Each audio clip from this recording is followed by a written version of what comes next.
Hi guys, welcome to How to Maximize. In this video, I will show you how to set up a Facebook shop. Open up Facebook in the web browser. Click on Ad Manager from the left side dashboard. Then tap on the All Tools icon.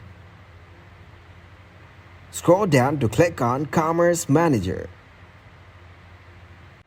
In switching accounts, click to continue. Now hit the Get Started button of Sell on Facebook, Instagram, or both. Choose the way to sell as Create a Shop, then click on Get Started. As you can see, the shops aren't available in your region. Basically, this is the process you need to follow to create your shop on Facebook.